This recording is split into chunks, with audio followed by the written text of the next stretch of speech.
ನಾನು ಸತ್ಯವಾಗ್ಲೂ ಹೇಳ್ತೀನಿ, ಈ ಅಭಿಮಾನದ ಪ್ರೀತಿಯ ಪ್ರಶಸ್ತಿ ಮುಂದೆ ಯಾವ ಪ್ರಶಸ್ತಿನೂ ಇಲ್ಲ. ಕಾರಣ ಇಷ್ಟ, ಇದು ಶಾಶ್ವತವಾಗಿ ಕೊನೆಯ ಉಸಿರುವರೆಗೂ ನಮ್ಮ ಜೊತೆ ಇದೆ. ಯಾವುದೇ ಕಲಾವಿದ ಬಂದಾಗ ಅಷ್ಟೇನೆ. ಬೇರೆ ಪ್ರಶಸ್ತಿಗಳು ನನ್ನ ಒಂದು ವೈಯಕ್ತಿಕ ವಿಷಯದಲ್ಲಿ ಆ ಒಂದಿನ ದಿವಸ ದೊಡ್ಡ ದೊಡ್ಡ ವ್ಯಕ್ತಿಗಳ ಸಮ್ಮುಖದಲ್ಲಿ ಒಂದು ವೇದಿಕೆ ಮೇಲೆ ಕೊಡ್ತಾರೆ, ಅದನ್ನ ತಗೊಂಡು ನಾವು ಮನೇಲಿ ಇಡ್ತೀವಿ, ಅದಕ್ಕೆ ಮತ್ತೆ ಜೀವ ಇದಲ್ಲ. ಆದ್ರೆ ಈ ಅಭಿಮಾನ, ಈ ಪ್ರೀತಿ ನಮ್ಗೆ ಉಸಿರಾದ ಜೀವ ಕೊಡುತ್ತೆ. ಈ ಸತ್ಯ ನೀವುಗಳು ಕೊಟ್ಟಿರುವ ಜಾಗ ಇದೆ, ಅದೆಲ್ಲರಿಗೂ ಸಿಗೋದಲ್ಲ. ನೀವು ನಮಗೆ ಕೊಟ್ಟಿರೋ ಸ್ಥಾನ, ನಾವು ನಿಮ್ಗೆ ಏನೂ ಮಾಡಿಲ್ಲ.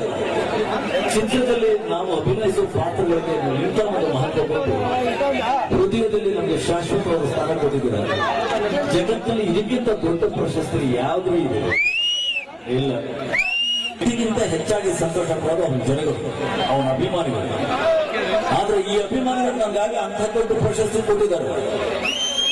ಅದಕ್ಕೆ ಸರಿತುವಂತ ಪ್ರಶಸ್ತಿ ನನ್ನ ವೈಯಕ್ತಿಕ ಜೀವನದಲ್ಲಿ ಯಾವುದಿಲ್ಲವೇ ಇಲ್ಲ. ನೀವೇ ಪ್ರಶಸ್ತಿ, ನಿಮ್ಮ ಅಭಿಮಾನವೇ ಪ್ರಶಸ್ತಿ, ನಿಮ್ಮ ಪ್ರೀತಿಯ 35 ವರ್ಷದಿಂದ ಅದನ್ನು ನಾನು ಕೊಟ್ಟು ಈ ಒಂದು ಭಾರ ಹೊರಿಸಿದಿರಲ್ಲ.